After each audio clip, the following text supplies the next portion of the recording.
Okay, good evening, ladies and gentlemen. Please try to let your colleagues know that the class will start in 1 minute. Remember the instructions yesterday, attendance will be taken between 5 to 5:05. So please let them know that class has commenced. Thank you very much.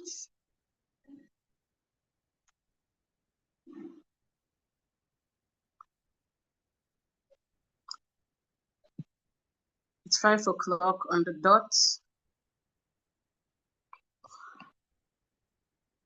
Once again, welcome.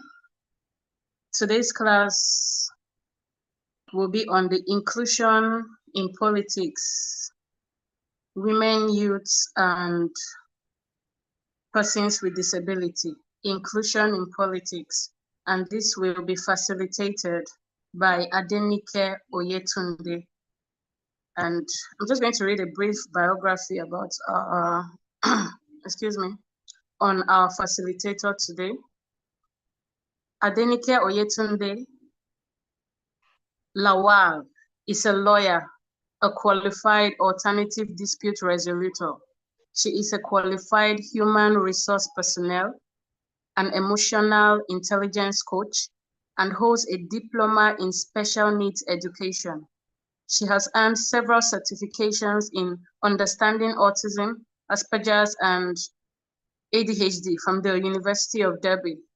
She was nominated for several media awards, winning some and getting other recognition on the job as a multimedia personality. In 2017, Adenike was a speaker at TEDx Gbagada, Lagos, speaking on philanthropy and the role of empathy in the human society. Her passion, driving conversations around the plight of disability in Nigeria, led her to establishing the Amputees United Initiative, a social group specifically for amputees. Her work has earned several platforms, spanning from hosting events, moderating several sessions, and being part of many panels. She is confident, outspoken, and selfless. She was the senior special assistant to the Lagos State Governor, Babajide Sanwo-Olu, on persons with disability. After seeing her commendable work on the SSA in December 2024, she was appointed as the General Manager, Lagos State Office of Disability Affairs, LASODA, where she is currently working on the rights of people with disability. A goalkeeper, Melinda and Bill Gates Foundation, using advocacy to push for and encourage the inclusion for persons with disability in her country, Nigeria. Adenike is vocal about having an inclusive state, and society. She fights for the rights of people with disabilities. She is an author of a self-titled memoir, Adenike. So without further ado, let's make welcome our facilitator for today, Adenike Oyetunde Lawal. You're welcome, ma. Please, the floor is yours. Okay. Good evening, everyone. I hope you can see me. I want you to see me briefly before I put off my video. Good evening, the entire class. We are now at 31 participants on this call. And good evening to Miss Lisa and the entire team that remains dogged in this discourse. Hello, everyone. Okay, so she's briefly run through my abridged profile. And so it means that at the moment I occupy a position that allows me speak more about inclusion and women with disability in Lagos, as the case is. So again, thank you so much for this. I'm sure there will be question and answer time somewhere along the line. I'm trying to set a record. Every time I have a class with Electoral College, I like to set a record for the shortest and most impactful. And this class will not be any different. I think what stands out to me, especially with your classes, is that whenever the introductions are made in the chat room, political parties are also attached to the names. I love it. Love it, love it, love it, love it. Okay, so you see my face now and you don't see my face again. Okay, so let's get to it. So we are expected to talk. I believe that Miss Chalya, yes, you are more like Miss Jessica. I'm not sure which is your first name. No, it's Jessica Ochonge Daniel. Your video is on. You kind of distracted me for a minute, so I was trying to. It's okay, no problem. Okay, so Miss Chalya, I think you're the one who is helping, or is it Miss Lisa with the slides? So I have this slide that has been in electoral college. Shame she didn't allow me update it. I will try my best. I've been so busy. I just woke up from a nap. I apologize. So let's get to it. We're talking about women, youths, and we're talking about persons with disability as the case is politics. So my hope at the end of this class is that we've been able to understand why these categories of persons are important. Secondly, to realize the need for inclusion. Thirdly, to define inclusion, women, youths, and persons with disability. Number 4, identify the barriers that impede their inclusion. I most likely would always come back to the class and just take turns for people who are able to share. And fifth, look at what is at the state, the federal level, and the global level, or maybe Africa. We'll probably stick with Africa and the cause for excluding this category. So quick one, is there anyone in this class who is a person with disability themselves, or has a person who is an immediate family member with disability? A brother, a sister, a parent, a child, a partner, wife or husband? I would like to know in the chat room. Please just indicate. I just want to know for records purposes, nothing what's it called, nothing particular in that stead. I just want to know. I'll also wait and see if anybody writes that they themselves have a disability, or a person that they know has a disability. Your first degree of relationship, and then maybe we can go to extended family, then maybe colleague at work or somebody you went to school with. Also indicate in the chat section. Okay, so it's very important for us to start with who a woman is. And thankfully, in our part of the world, we have only 2 genders at the moment, woman and man. We do not have all the other variations as the case is. So a woman is an adult female human. So women indicate more than one woman, because that is the pluralized version of the description, or rather of the noun woman. So who is a youth? A youth, according to the United Nations, is best understood as more like youth. The stage is a period of transition from dependence of childhood to adulthood. And then the United Nations, is very important to state that United Nations uses the terminology youth and young person interchangeably. And according to the United Nations, it is ages between 15 and 24. However, because most times member states, like they like to call themselves, well, member countries, in practical terms, adopt a lot of the United Nations, what's it called, laws, bills, and all of that stuff. So member states are allowed an extent of discretion. And so it ranges from some different climes to other climes, but predominantly, it usually elapses at the age of 35. So you will find some countries say 30, you'll find some countries say at the age of 40, but predominantly it elapses at the age of 35 on an average across the world. Next slide. In Nigeria, for instance, youth in Nigeria include citizens of the Federal Republic of Nigeria ages 18 to 29, according to the new youth policy of 2019. However, the African Youth Charter recognizes youth as persons between ages 15 and 35.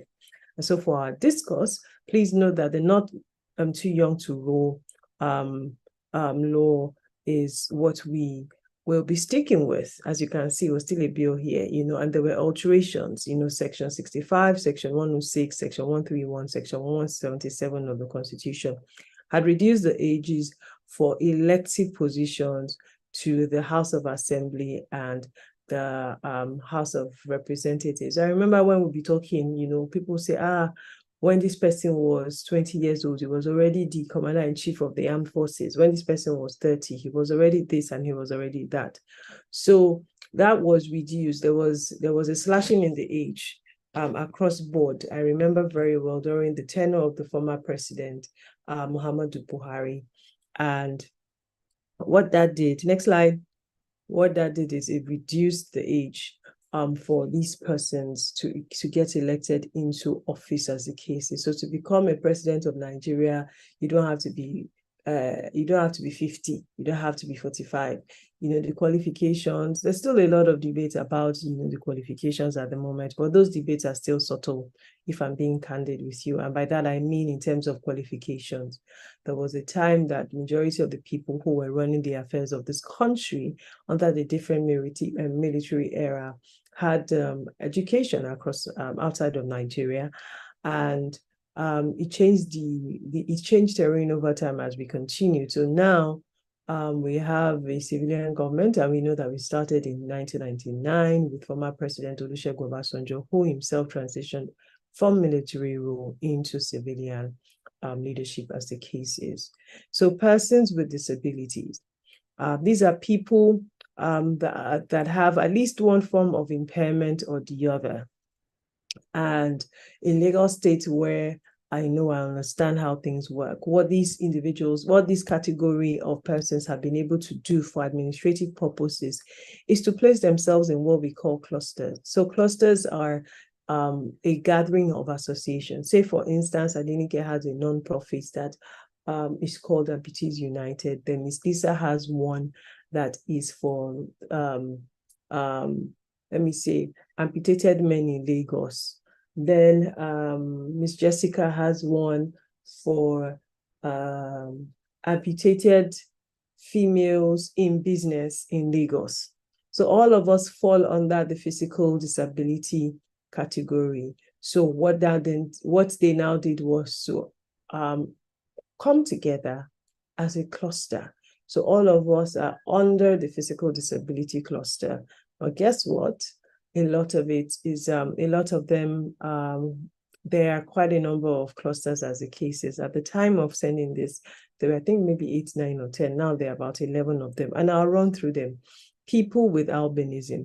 A lot of, Miss Lisa, you must not allow me use these slides to present for the next class. I actually need to edit a few things. I'm saying some things and I'm cringing before I say them. So let me quickly be honest. So this, for instance, this one, the living. So nobody uses living again. The terminology has changed, has evolved. I struggled with dropping it because for me personally, I didn't think I had a problem. Oh, I might have added that I am also a person with disability myself. I am an above knee right leg person with disability. And one of the reasons why I had asked earlier if you had any members with disability was if you had a blind person with disability on this call, the most idealistic, politically correct, and globally accepted way would have been for me to start the class by saying, hello, everyone. Good evening. My name is Adenike. I'm seated in front of you and I'm wearing a yellow dress. I have my hair in a shuku and this, and so that I will carry the imaginative strength of the blind person with my description, which a lot of the times we very rarely would consider, except we're exposed to that reality. So the next time you meet a blind person, before you start to talk plenty grammar, do it. The person will be very intrigued and ask you, how did you learn that, or where did you learn that from? You can now say, oh, one certain Adenike Daisy was the one that taught us that. So moving on. So nobody uses living again. So the world has evolved, and the words and the language is also evolving. There was a time people that had neurological or intellectual disabilities, the world, you could call them imbecile. That is one of the most derogatory ways to describe any human being in 2024. So therefore, nobody says persons living with disability. So anywhere you see living in this slides, just ignore, okay? I promise you I'll change it before the next class. Okay, so I will run through the clusters as is in Lagos State for emphasis purposes and to follow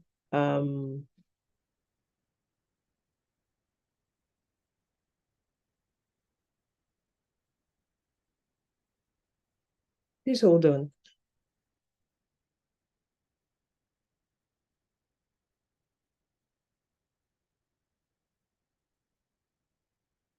And I apologize, I had a family, I won't say emergency.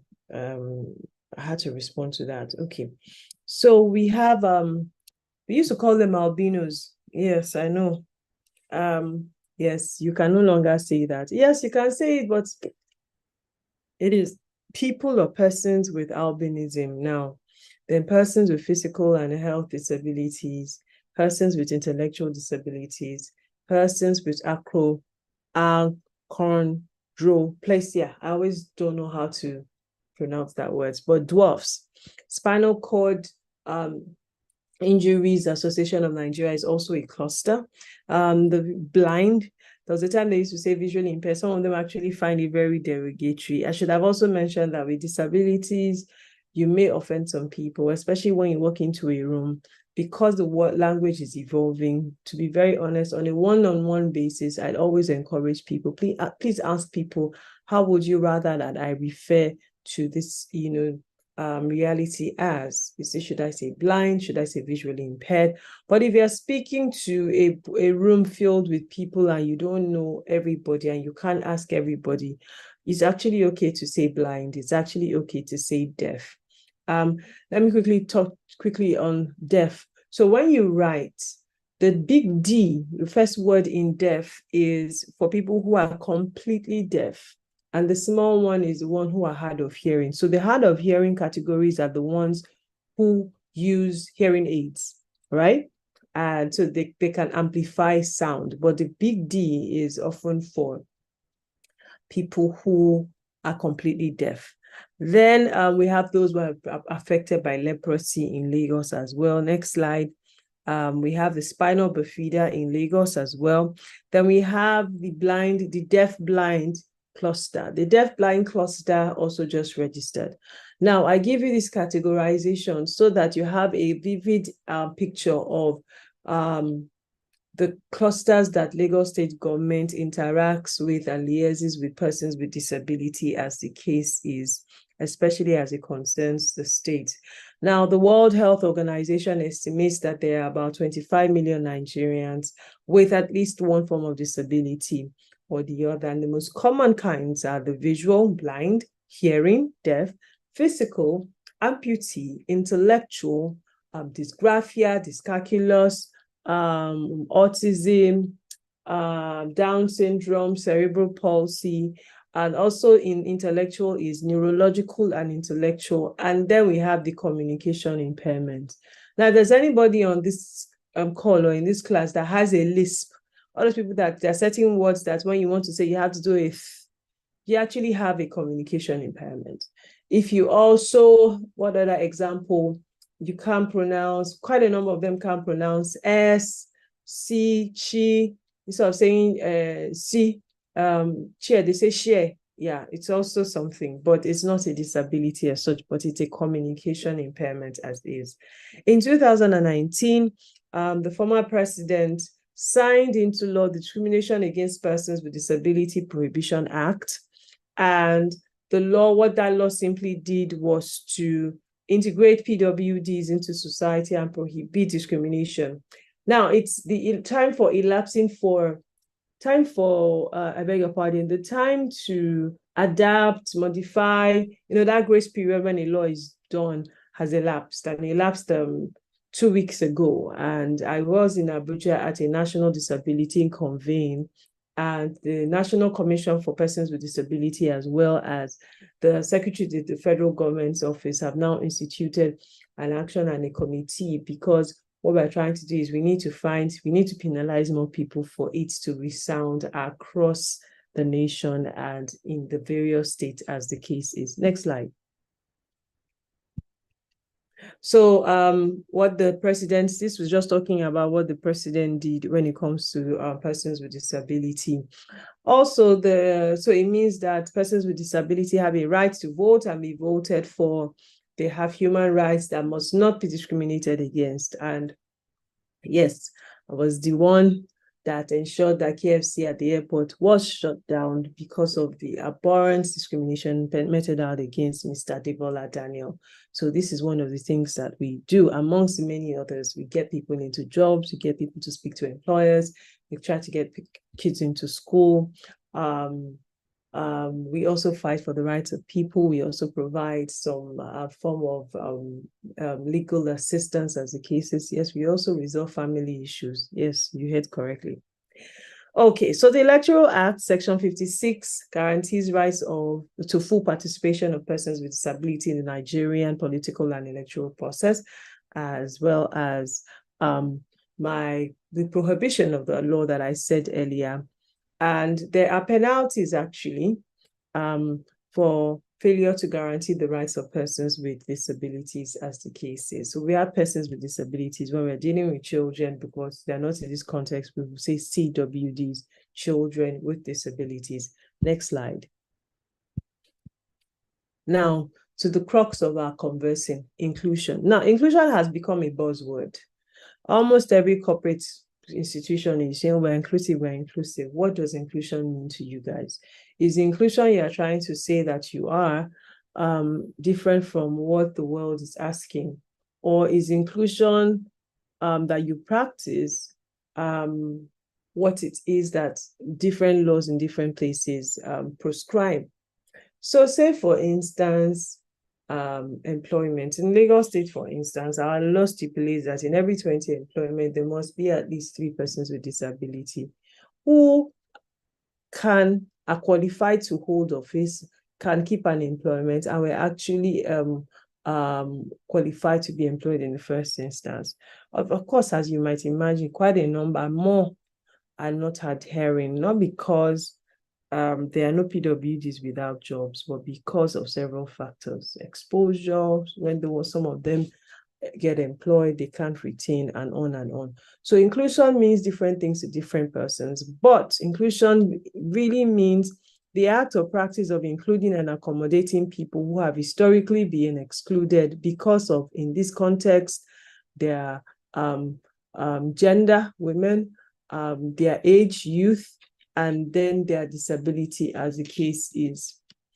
For PWDs, you would agree that exclusion has been the order of the day, not until recently, where there even education of different categories to come to light through the instrumentality of a foreign mission called Elizabeth Torrey. And she was a missionary and a devoted educationist, and she was actually the first to start the education of the intellectually disabled in Nigeria. Now, that terminology, disabled, many people cringe at it, but I'll quickly run through it and explain that a lot of the times when people use it, they use it because the intent is to describe derogatorily. So because of that, many people would encourage, advise, and suggest that you do not use the term disabled. And that's because in the context that I have used it, you would see that the intent was not to form a discrimination or to be derogatory at any point in time. So the context of its usage is very, very important. And if you are unsure, please, I advise you, stay clear from it. So this is what inclusion means. Inclusion means this category of persons, vulnerable, like the case is in certain places, who have been excluded, whether intentionally or by acts of omission, whatever it is, these categories of individuals will now be included in the whole electioneering, politicking process in the Nigerian state as the case is. Next slide. The principles of inclusion are simply to promote equity, access, opportunities, and the right of those concerned. So basically, when people talk about inclusion, disability, everybody wants, oh, there's no access to the building. There's no access to the building. Access to the building is one of it, but equity and equality are very, very, very important as well. It's why when you talk equity, one must also understand that equity and equality, and to be equitable, equity, I was supposed to write that out, equity and equality, are closely related but slightly different. So equality means each individual or group of people, they're actually given the same resources or the same opportunities. And equity recognizes that each person has different circumstances and allocates the exact resources that is needed so that these individuals can get to equal outcomes. So case in point, I'm sure some of you would have seen it. There's a picture of 3 people leaning against a wall to watch a football match. Now, for the equality part, there's an adult. All of them are standing on the same stool. There's an adult standing on the stool. In the middle is a teenager, and the last person on the right is a baby. All 3 of them are standing on the same stool and leaning against the wall and trying to watch maybe a match. Of course, only the adult can see. That is what equality is. Equality means we are giving everybody, the same resources. Equity, on the other hand, simply means that the child who is not tall enough to see beyond the wall is given 2 stools to stand on. The teenager is given 1 stool to stand on, and the adult is not given any stool. All 3 of them can now see across the wall to watch the football match, meaning each one of these categories have different circumstances, and they have been allotted resources needed to advocate for equal outcome as the case is. That is what the principle of equity stands for. Meaning, I beg your pardon, the principle of inclusion is give us the resources that we need so that we can get the equal and desired outcome and access as well as the opportunity as the case is. Next slide. Now, you have an idea of what these categories have been. I think you should go back. Can you go back to the previous slide? Thank you. So you have an understanding of what my conversation has been so far in the past 20 minutes or so. I've spoken about women, I've spoken about youths, I've spoken about persons with disability, and I use Lagos State as a case study. By that, I mean how we relate with PWDs in the state. Now, I know that I also asked a question about if you are a person with disability on this call, and I'm surprised to realize that there is no PWD.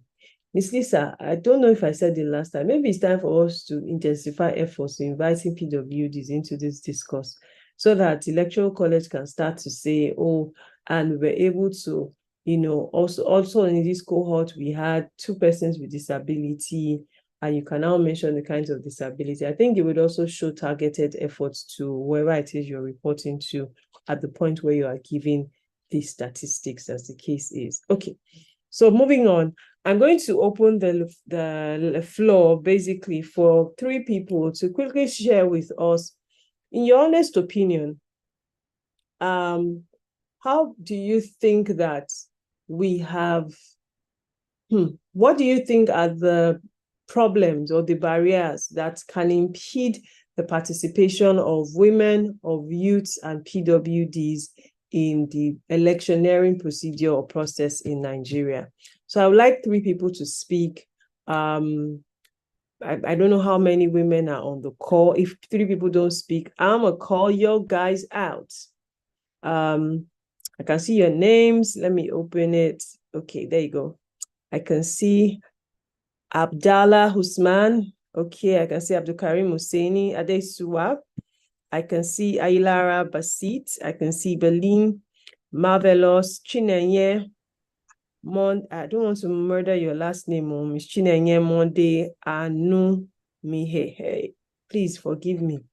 So I can see those names very quickly, you guys. Give me three. I want three participants. Let us know, let me know what, maybe two or three, or as many as you are able to provide to us very quickly. What the factors that you think are impeding the participation of this category of persons in electioneering process, as the case is. Wonderful is here. Zita Samuel is here. Saratu Dong is here. Oyelowo David Oriofe. You guys, quickly. I want to go and continue my sleep. Saratu, Okay, over to you after this person. Please go ahead. who should I unmute? There's Abdullah Usman. Please unmute Saratu. Saratu, can you put up your hands? I can't find you. Saratu. Okay, of Saratu Dong, right? Yes, Saratu Dong, unmute her. Let's see if she's even in the class. Then unmute Maureen Baridoma Yobo. Okay. And the final person, please unmute David Agunloye Taylor. Thank you. Guys, very quickly. Okay, some people actually have their hands up. I think they wanted to volunteer. Let's see the people that I've called first. If they don't respond, we'll know that they just turned on their mobile devices for attendance purposes. All right. All right, I've asked three of them to unmute, so. Okay, okay. Repeat the question. You were not listening, if you were. The question is, in your opinion, what are the factors that impede the participation of women, youth, and persons with disability in the electioneering process in Nigeria? Please unmute Abdallah Usman. So those three names I called, Miss Lisa, take notes. They were not listening. They're just in the class. Please go ahead, Abdallah Usman. Okay, good evening all. In my opinion, the three factors, I'll just mention two. Okay. One is religion. Okay. Religion factor usually stop women, especially here in northern Nigeria, from participating actively in politics, because women in the religion of Islam are exempted to hold some positions, leadership position. They may be allowed to lead some position, but some high-ranking position is not allowed in Islam. That's one factor. Secondly, there are traditional factors too.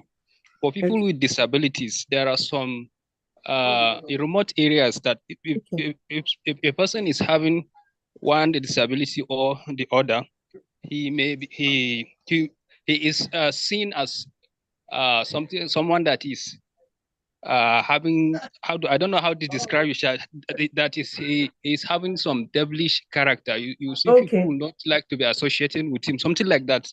So those are the two factors, in my opinion, that I think are contributing to stopping them from participating actively in governance.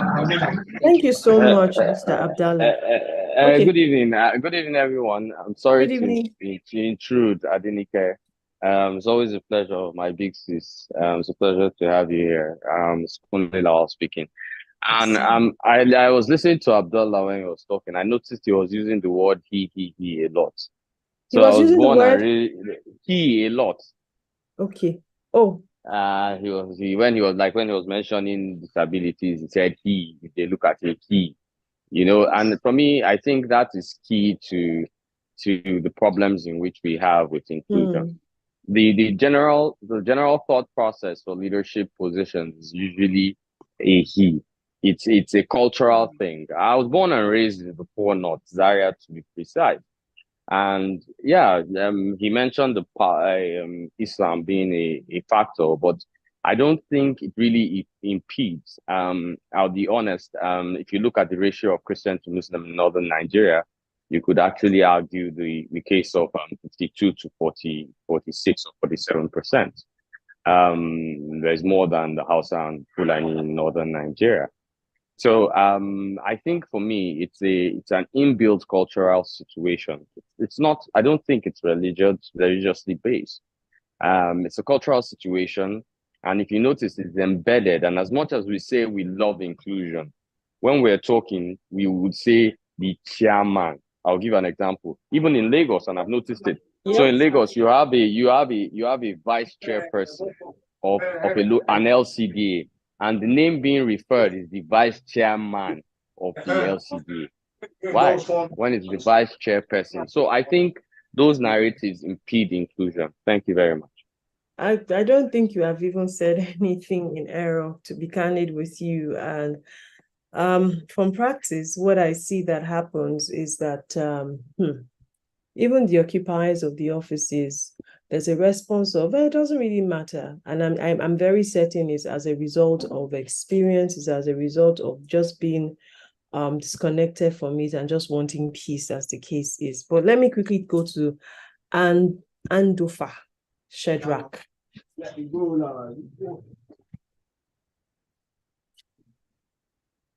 Shadrach. Okay, there are two other people who have raised their hands. Asked to unmute. Okay, and if I've unmuted you, I don't know if I can hear you. Okay, please go ahead very quickly. Like from the state where I'm from, I don't know if it's to say ignorance or some persons having low self-image of themselves. Okay. Like I'm from Benue State, and the region I'm from, many people doesn't like their women participating in politics, and they have this whole stereotype of they become more than their husband. They start disrespecting their husbands and stuff like that. And then for the people living with disability, the people with disability, I think the major challenge is lack of formal education. Most of them are not educated, so people feel there is no need to incorporate them into the societal activities. And then people don't want to go get that old blind man in the house to go registration process for voting. He doesn't want to get that deaf person to do this. And then we don't even have people that can effectively communicate with such people. So on my end, when I got to the university and I saw that I could actually even learn sign language interpretation. Yes. So I just got myself involved with the whole special education department, though I'm not an education, but I just found it interesting to learn and interpret sign language so I could effectively communicate with at least the ones that are educated in my area. That's the basic challenge we have from our end. Thank you so much. You see, from this class alone, you can see that even the, what was it called? The women are not even participating. No woman has contributed. See all the people that put their hands up. Akerele Peter, Olubusayo. Please, very quickly, Akerele Peter, I have asked you to unmute. Please go ahead. Can you hear me?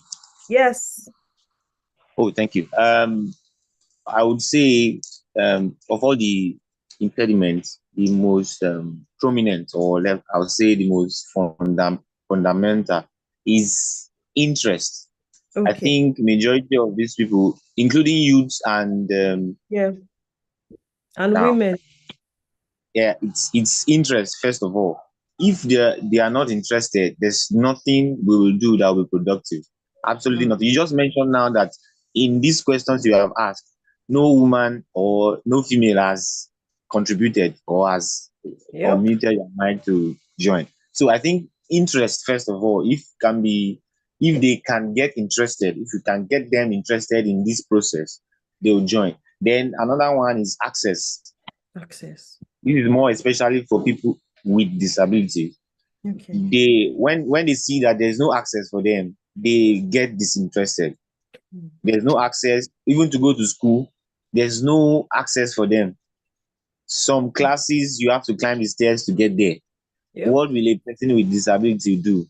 Some offices, you need, even in banks, some banks, I think they just included that in in the act now. That's why some banks are now doing that in their facilities.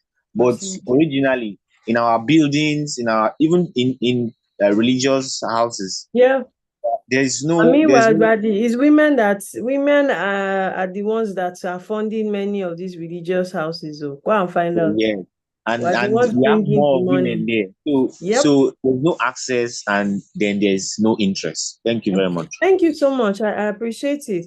I'm not sure if Favor or Sarah is a man or a woman. I'm not even impressed with the women in this class. No single woman. Okay. David Agunoye, please, very quickly. Oh, sorry, I muted you back. Uh-oh. This should work now. Can I go ahead? Yes, please go ahead. Yeah, I wanted to mention lack of interest in politics, but the last person that spoke mentioned that. But I think one of them is accessibility to the polling booths. But I think that was addressed in the last election because I think there were provisions made for PWDs to participate in the election. But I think there should be education of this particular set of people to know that, okay, when you get to the polling unit, there are ways you can access the polling booth and also put assistance, people who assist them at those polling units, polling booths. And I also think another discouragement is lack of trust by the people, by Nigerians. You know, we see PWDs as people who are below standard. I don't know if that word is right. Yes, that's okay. Yes, who can't handle political positions, because most of the PWDs in government or who have appointment now have been appointed to take positions in their community. I think we need to put the narrative of having them, maybe have a PWD handling the Ministry of Environment or Power and all of that. If we can let them that they can get this, I feel they will be more interested in. So what I'll do with this last contribution is to just notice in my left hand, next time I have an opportunity to be at an event with maybe the National Commission, I would also drop it because I love the idea. I'm so sorry for what have I pressed to my system. So sorry. I have pressed something in my system and everything has scattered.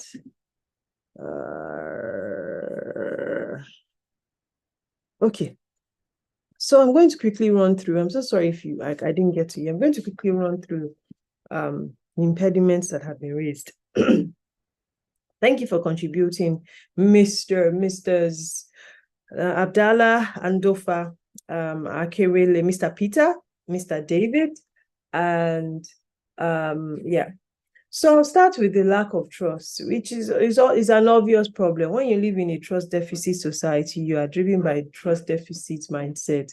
Almost everything is impossible for you. And it takes a lot more, to advocate that you should come and participate in the electioneering process because you matter. And this takes me to the accessibility point. I know that as far back as 2015, I know that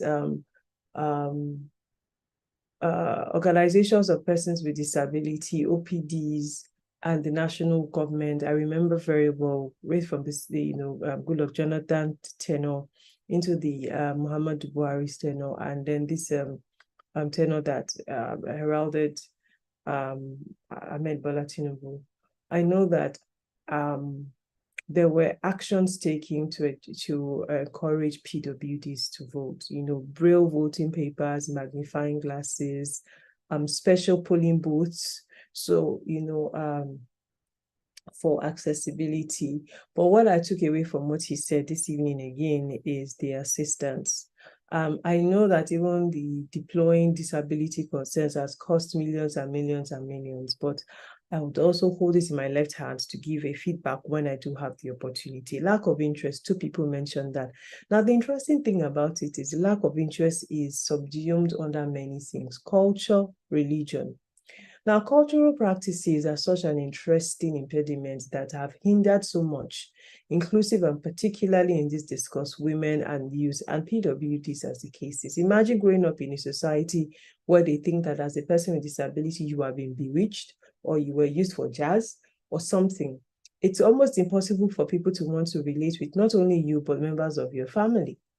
So I believe very strongly that one of the biggest tools we have for advocacy with disability awareness is every single person who every day I get an opportunity to educate and enlighten. So case in point, if you go to a polling unit to vote and you see a person that is blind, you become the eyes of the person and mandate that the what do you call those electoral officers, you go and meet the person, please follow me forward, please attend to this person and go back to your space. Why? Because it's a measure of priority. Pregnant women, elderly, and persons with disability are priority, ideally across the world. But even in the West, I found myself speaking plenty grammar on cues. I found myself explaining why I am priority. Yes, you heard me right. So I believe very strongly that our responsibility as each person's brother and sister's keeper is to ensure that we, we actually become custodians of this practice as the case is. Now, lack of formal education. Unfortunately, let me give you a vivid picture. So a person is born and at the age of 3 becomes a polio survivor or loses their sight. And they don't have there's no opportunity to get an education until the person turns 14, for instance. And then somehow somebody brings a primary school to their neighborhood. And then that 14-year-old now starts primary 1. By the time the 14-year-old is done with primary school, they're 20. At the age of 20, 21, they're entering secondary school. Very rarely are they encouraged, not because these facilities are not even available, through the different degrees of challenges. But again, societally, people start to, what will people say? People start to make fun of them. Meanwhile, while that child was home from year 1 to year 14, their parents were not exposed enough to do homeschooling like we know it today. So they never got a formal education. Now imagine this person finishes from school and wants to get a job. Let's just imagine that there was so much blessings on this person, and then somehow they got, a scholarship through secondary school and then university. That person is not going to want to get a job as a first-timer, because secondary school is 6 years, so 26. So from secondary school, they now do JAM, maybe 27, 28. So at 28, they now gain admission. Strike, no strike. So at 30, 33, 34, they now finally graduate and they go for NYC exemption. So as a 36-year-old, first-time job, seeker, how many companies are open enough to, are bold enough to even take that shot? So there are many factors that actually institutionalize the impediments against PWDs in this context. So education, I agree, is one of the biggest problems, whether as a PWD, whether as a woman, and whether as a youth. The number of out-of-school children in Nigeria is one of the highest across the world. So imagine the number, even in Lagos State, imagine the number of PWD children, more like CWDs in Lagos State, that are not able to get a formal education due to different factors, multi-layered concerns as the case is. Ignorance and low self-esteem, absolutely, is also a huge, huge problem. Is why if you are a father or a father figure, a member of a family, you came out from a family, everybody must rub off on everybody's self-esteem. We must encourage our boys as well as we encourage the females. We must encourage the persons with disability. Every single person's self-esteem must be top-notch, because only then are you able to wage the storm and stand and demand everything that is yours. The children across the world that are doing great things. One name that comes to mind very easily is Malala. We knew her as a child, more like a teenager, and now she's a young adult. Also Greta, the environmentalist. Greta takes no prisoners. Like, she's dragging world leaders and telling them what people are gathering using aeroplane and the emission, and you're going to gather for climate change. I don't understand. In fact, she's had a fallout, maybe a running with Donald Trump. I remember very well now. These are people who are young, at 13, 14, 15. They are bold enough to challenge the status quo, and to damn the consequences. Yep, we must build self-esteem. Tradition and religion. Honestly speaking, as a Christian, one of my best scriptures is in Timothy, where a woman should not be allowed to talk. You know how these people, they misconstrue it. When you read that, I'm not sure what's going on with my laptop, but I can see so many activities, or maybe is it okay, my bad, sorry. I thought it was my laptop.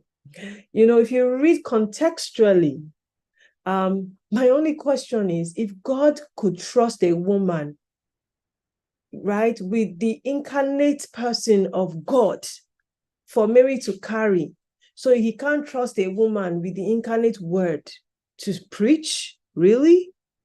It's just ludicrous, and is flat out misinterpretation, misrepresentation, and forgetting that quite a number of these admonitions were made with cultural, backdrops. A woman can preach.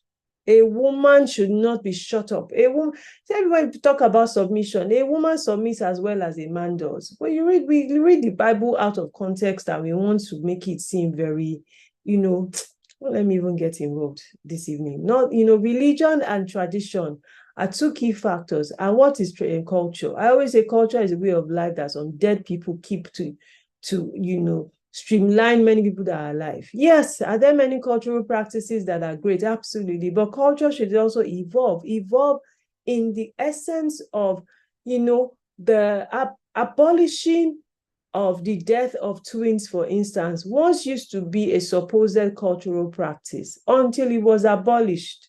So imagine that it wasn't abolished. It will continue till date. And that in turn takes me to patriarchy. It's just a system of government where men hold the power and believe they're the only ones that can do best.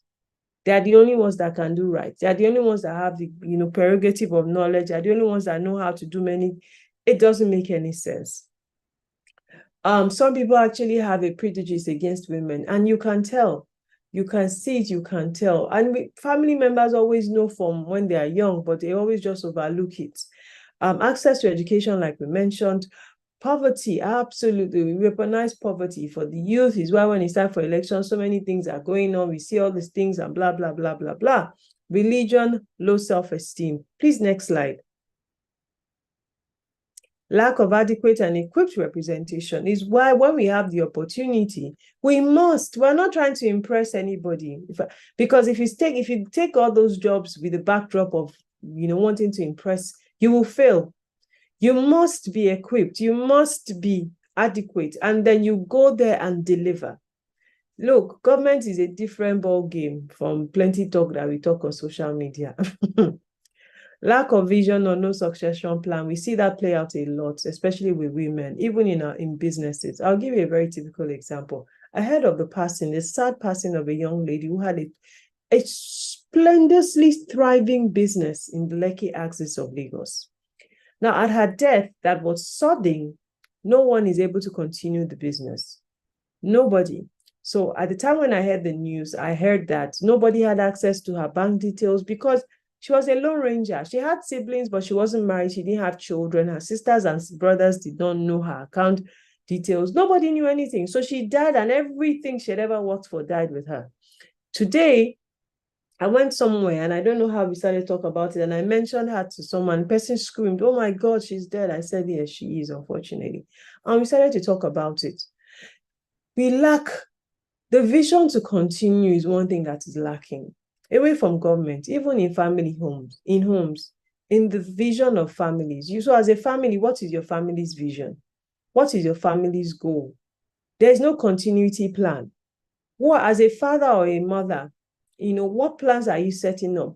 What plans are you setting up in place to teach your son how to make that your egusi soup that your grandmother taught you and your mom taught you and you now know? Have you taught your son? Does your daughter also know how to make it? As the man, are you teaching your daughter as well as your son? Simple things like changing a tire, or it's not a woman's job, or checking the battery, or checking, when you buy a car, these are the lights, this is what it means. It starts from the home front. It starts there. And if we do not believe that it starts there, I'm always amused when we think that in the larger society, we will not see it play out. It's almost impracticable or impossible for us to think that it will not play out. Lack of interest, career driven. It's difficult. I heard somebody speak recently on social media. He said, never knows why people say balance. Just say work life. The balance, you will get everything, but you may not get it at the same time. Look, the biological clock is not fair to women and men as in line with the career clock. It is not. So I will stick with women in this context. Women, the biological clock of a woman states very emphatically that the safest, quickest, soundest ways for a woman to have children, her best childbearing years are in her 20s. So she's pursuing all the MBAs, she's going for her master's, she's hitting it, we're applauding her, she's doing so well, killing it, even in the corporate. And she gets into her 30s. Many women do not have issues even with fertility in their 30s. Many even go into the 40s and are first timers, first attempt, and boom, they have children.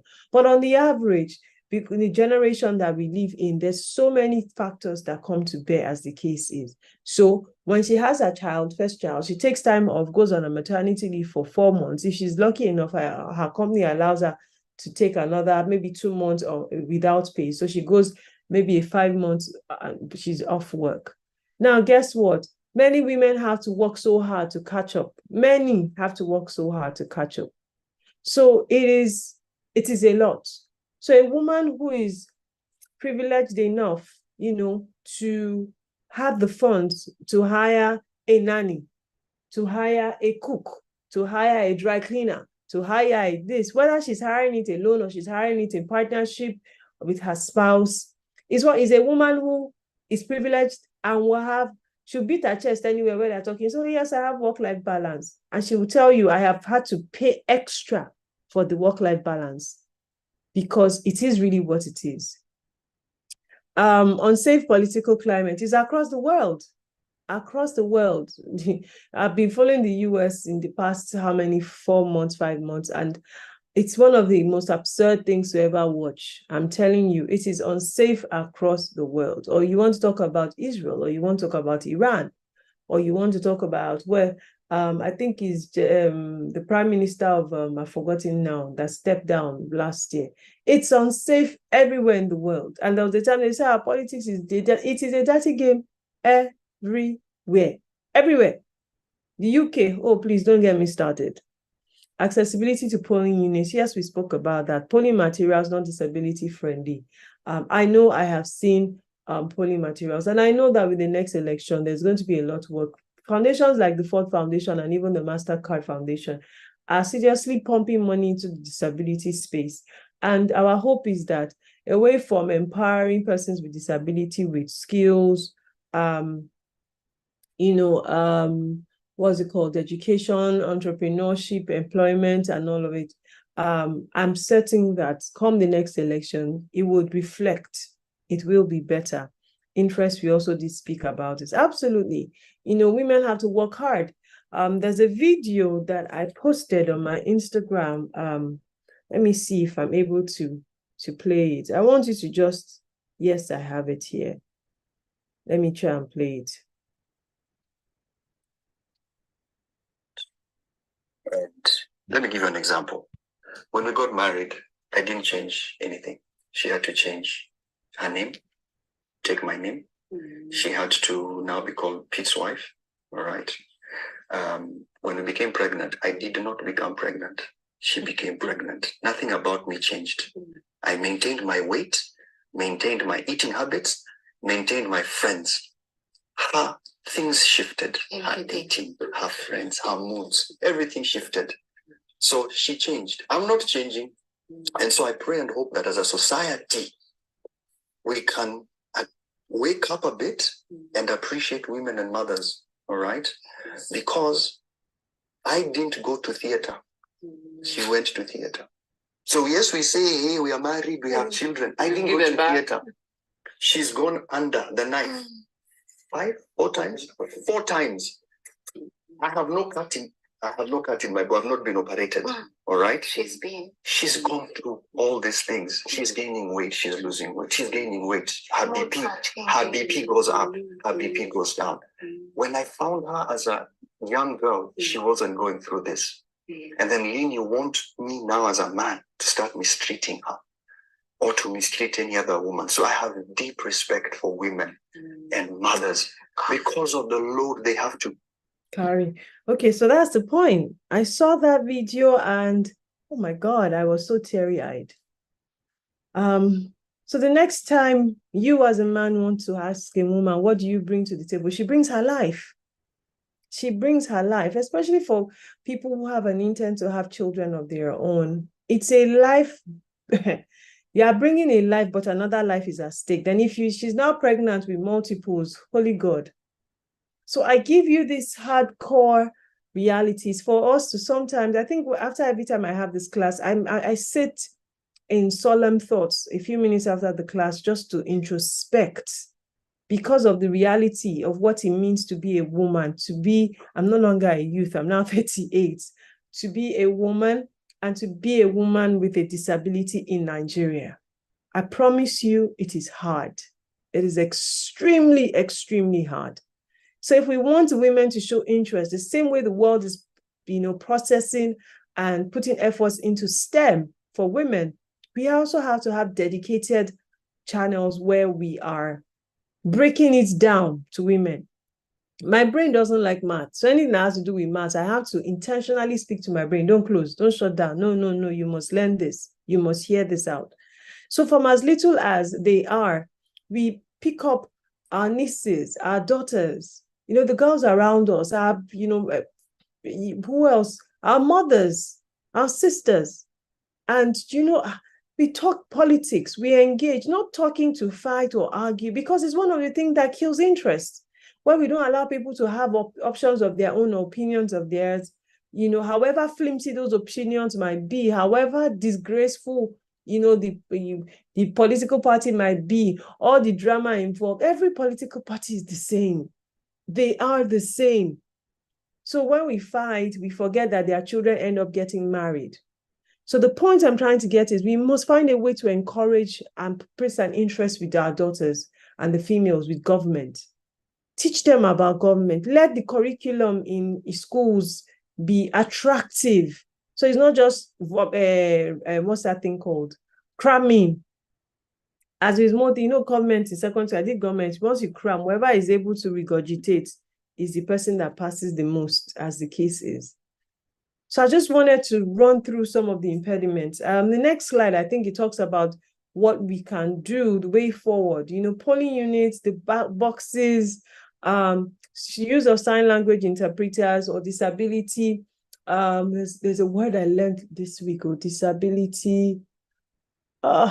Skipped, it is filming.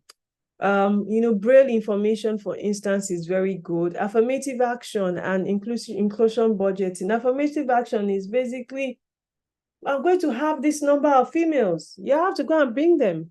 I'm setting up a cabinet, a committee. This number of females must be there. Inclusion budgeting. Okay, great. What are we budgeting to take this conversation to secondary schools? Are we going to female secondary schools alone? Where are we taking this conversation to? We must do it. We must do it. We must target it. One biggest impediment that I intentionally left out was financing. Oh my God. It's so costly for youth, women, and persons with disability to afford the whole electioneering process. The whole.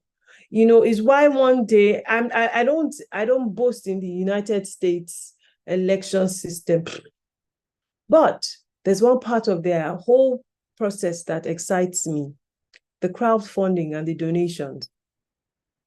It is so strategically structured, and for us, again, by the time you donate, you now hear somebody have used the money to buy car, somebody have buy house, and then nothing happens. People will now shout on Twitter, after they now shout, everybody will now forget and move on to the next thing. So there's a lot of work for us to do, a whole lot of work for us to do. And I'm hoping that at a certain point in time, we see how the efforts must be targeted, the efforts must be collaborative, and the efforts must yield. It must yield. So even if you go to Canada, that you want to collect Pali, in 5-6 years after I collect the Pali, you want to come back home. To what? To what? So it's a lot in that regard. And I know for certain that all of the things that we mentioned now, we spoke about it. Religion and tradition, honestly speaking, men are the custodians and women are the ones that are the arbitrators. So if men begin to speak up little by little to say, you know, I found it very interesting when Abdallah said that Islam spells it out. In Christianity, some people claim that the Bible spells it. No, those people are people that misinterpret it. And I'm not even, I'm not trying to sound woke. If you are a Christian and you've never thought about it, please permit me 30 minutes of your time after this call. Open your Bible. Open your Bible first and read, always read the text in full, the concept, read the entire chapter. Read the chapter, the character of the person Timothy was. Read about Paul who wrote it, and read about the time when it was written. It wasn't targeting that women. If it was, then what about, oh my God, I can't remember their names right now. There were female pastors. It was written there. Thank you, giving them thanks. Thank you for doing this. Thank you for doing that. Go and read all the thanks there. So we must read things in context. For us, we cannot afford to continue the cycle of nothingness and expect that there will be change. It is insanity to repeat things over and over and over again and expect a difference. I'm not sure there's a next slide after this. Okay. Okay. Do I want to touch on this? Okay, there's the part I wanted to touch on as to what is applying now in practice. So in the Lagos State House of Assembly, for instance, there are 40 constituencies cut across the 27 local government and 30 LCDAs, and there are 40 constituencies. So there are 40 members in Lagos State House of Assembly, and only 4 of those are women. The deputy speaker is a woman. Well, I guess that is, you'll say, oh, thank you for that. Now, the National Assembly, only 3 women, 2.7. 3 of the 109 are female. 17 of the 360 are female in the Lagos State House of Assembly. I beg your pardon, in the House of Representatives in Abuja. And it was a drop, you know, 17 of that, and that's 4.2. The National Assembly, because in the previous one, the National Assembly had 8 women of the 109, and then somehow it fell to 3. The current figures is just bad across the African demography. And if you look at a country like Rwanda, wow, 61.25. Yep, 61.25 of them are women in Rwanda. In South Africa, it's 46.2. In Senegal, it's 46.03. In Namibia, it is 44. In Mozambique, is 43. And on and on and on and on and on. And somewhere down is the giant of Africa, somewhere there. You know, so conversations to improve participation of youths, of women, persons with disability have to be front burner, you know, for social society discourses as the case is an advocacy. And honestly speaking, the people who are saying that we must have, yes, I didn't put the figures here. I apologize. The figures aren't there. I'm reading those from my mobile phone because these are the recent numbers. You know, we must have, some people are asking for constitution alteration bill so that specific legislative seats for women at the federal and state level, you know, do not pass women as the case is. Well, one can only hope that someday soon, the men that have the opportunity to cause the change do not become the fathers who themselves are fighting for their daughters when they are older, losing out on opportunities they had when they were younger, but failed to act to set a legacy for the children that they now have in their old age. Ladies and gentlemen, with these few points of mine, it is beyond doubt that I know that the class was self-explanatory. I know that there are no questions. Yes, I know that there are no questions, and I'm certain that if there are questions, we'll open up the phone lines. I say phone lines. Hey God, do you know I used to work on radio for many years? I can't remember last time I said phone lines. Oh my days. I'll open up the floor for contributions and questions. So I saw 2 hands very quickly. I think we're just going to take a few because of time. I'm going to go straight to a person who hadn't spoken before. Oh, my bad.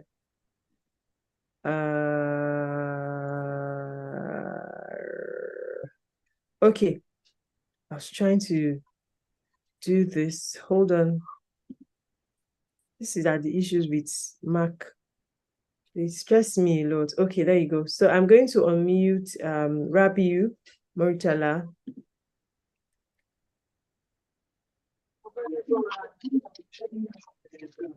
Good evening, ma. Good evening. Good evening, ma. I'm going to platform. Just have to appreciate the presentation and the word details, how it goes, because I really enjoy it, even though I came late. But the little I met, the little I met, I really enjoy it. But my own contribution is, personally, I stay in Lagos. Okay. Are you with me, ma? And yes, the little I've seen concerning the female, the little I've seen concerning the female in power, they are not doing well because they believe that once they are there and they can do and undo. One. And second aspect is that before getting there, and there are some people that God used for them to be there, but not knowing that it was just a coincidence. We can't get to a position on our own alone. God gave to use some people for God for it to attain that position. But they believe they prefer to dance to those people's tone than doing what the people they are serving want. I can start from any angle. And the union aspect, the student union aspect, and down to the Nigeria aspect. What the currently now the Nigeria youth parliamentarian in Abuja, she's a female, Dr. Isha was I believe before she got there, she made some promise to the citizens, Nigerian youth. But I've not seen an effective to that essence, giving the female an opportunity to serve us. It just an angle An that observation. if we are giving our female observation, if we are giving our female opportunity, they should try to make it an inclusive aspect, not that to some people tone alone.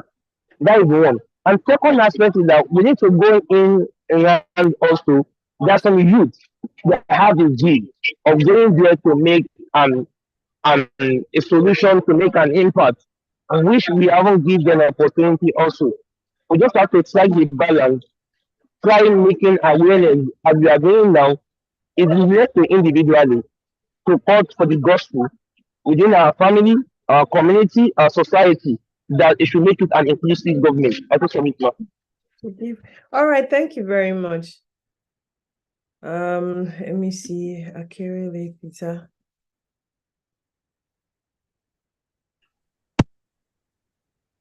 My name is mine will be, can you hear me? Yes. Okay, mine will be a contribution. Can I humbly speak? Please go ahead, sir. All right, thank you very much.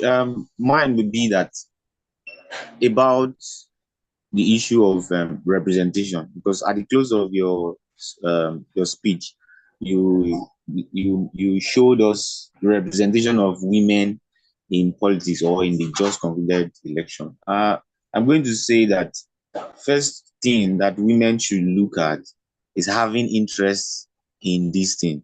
If you do not have interest, you will not go far in it. And one thing that can kill interest is if you are looking for privileges in politics or in power. There are no privileges. Don't expect it, even if you are going to get, but don't expect it, because if you don't get it, it's going to kill your interest. People will say that the number of women in politics are so less and only men takes all the position. Let me remind you that you are speaking of 1% of men. There are also other men who contested for that same position and did not get it. So it's largely about what you are willing to sacrifice, how much work you are ready to put in to get that position. You will not be given on a platter. Another thing about data is in Nigerian prisons, 98% are men in Nigerian prison. Only 2% are women. I'm not encouraging crime. I'm just showing you that what you give is what you get. So in politics, in your quest for your interest in politics and in government or governance, your interest, and do not look for privileges. Put in the work and then you will get result. Thank you very much. Thank you so much, Mr. Peter. I do appreciate it. I think we have a final contributor, Mr. Solomon. Yeah, here goes the women not talking again. Mr. Solomon, I think I unmuted you. Yes. Good evening, ma'am. Good evening, sir. Please go ahead. Yeah, well done. I think my own is not question, somehow contribution on women participation in politics. I think the main problem started from the women themselves. I think women are waiting for free posts in politics. They are somehow afraid of contesting in a big position. If you remember during President Muhammadu Buhari's time, there was one woman, I've forgotten her name, she contested with them.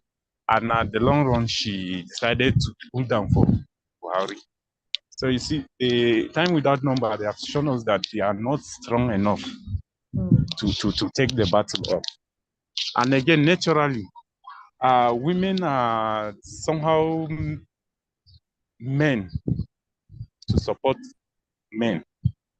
When we look at in the family aspect, a woman raising children and some other domestic works in that half from participating in politics. And let's say if I have a wife now and she's trying ahead in politics, and you know, normally politicians do have their meeting maybe 12 or something in the night, and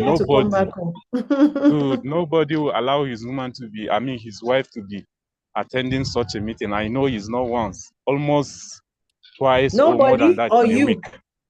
Nobody or you, Mr. Solomon? Most of the women, most of the men. I don't agree with you. Come to Lagos and come and see. Come and see women that are shaking things. Come and see what's going on in Lagos state government and see women that we are yet to see them in the National Assembly. That's why if you check it again, women are clamoring for free seat in the National Assembly, and there is no any law that stop women from contesting. So the problem about this conversation, let's not drag it because of time. The problem about it is, if you listen to my definition of inclusion, I said inclusion in this context is we providing more for people who through years and have been strategically exempted from many things. And that's why we gave those factors that have been exempting women. You know that if you come to where I live in Lagos, you will see families where a woman leaves her home and her family on a pursuit for education for 18 months, and her family visits her maybe 3 times in that 18 months. She comes home maybe twice, and she goes and gets an education because it is time for her to get the education. At no point in this family narrative is the husband shouting, you left the children. The children are equally his. So it's why when we see things on social media as little as, that man was helping his wife bathe the children. Me, with my big mouth, I always correct them. You are helping him bathe his children. Are they not his children? Or my husband helped me to sweep the house. I'm confused.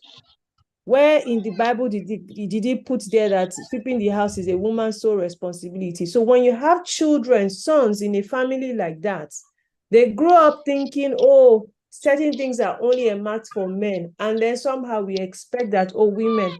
Unfortunately, our narrative across the world, and we've seen it play out. We've seen it play out in places like Rwanda. Rwanda's economy has taken a turn that even many Africans cannot believe. Go and check. Women, 63%. And they are doing things. It didn't start in one day. President Paul Kagame ensured that the affirmative action marked spaces specifically to have female occupants. Not, we know you want to do it, go and contest. It is already rough out there.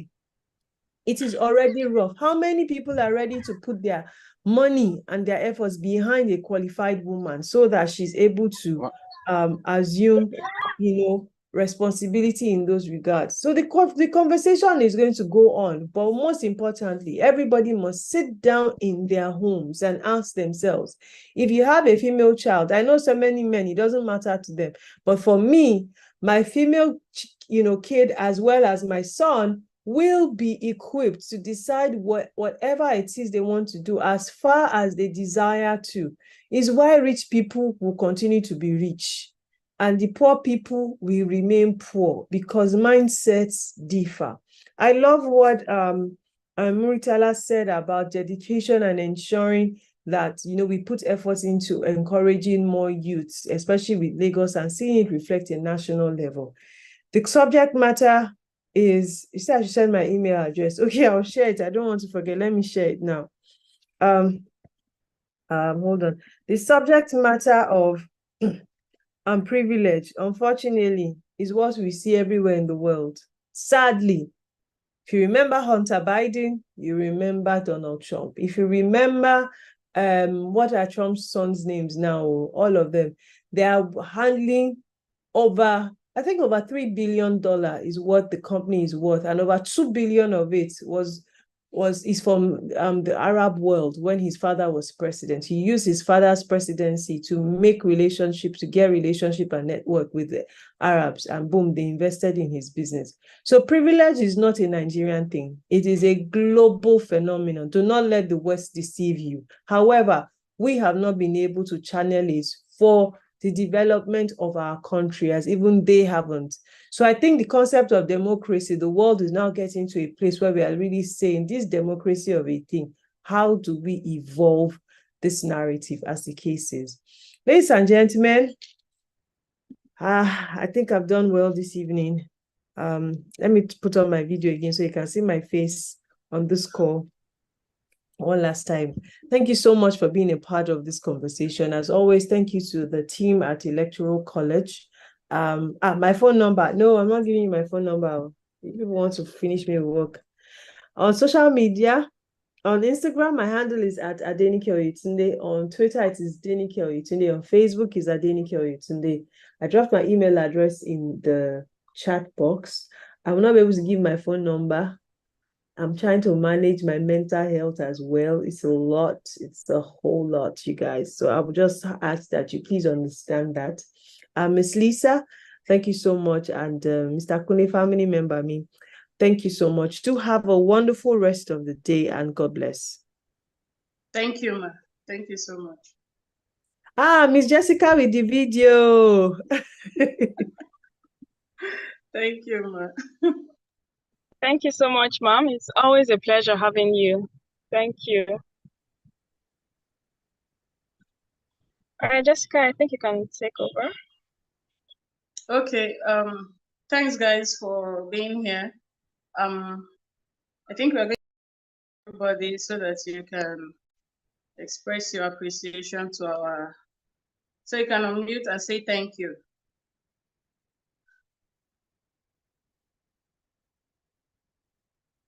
Can we do that? Thank you very much, ma'am. Thank you. Thank you very much, ma'am. We are grateful. Thank you. Thank you very much, man. I'm really grateful that I am part of this.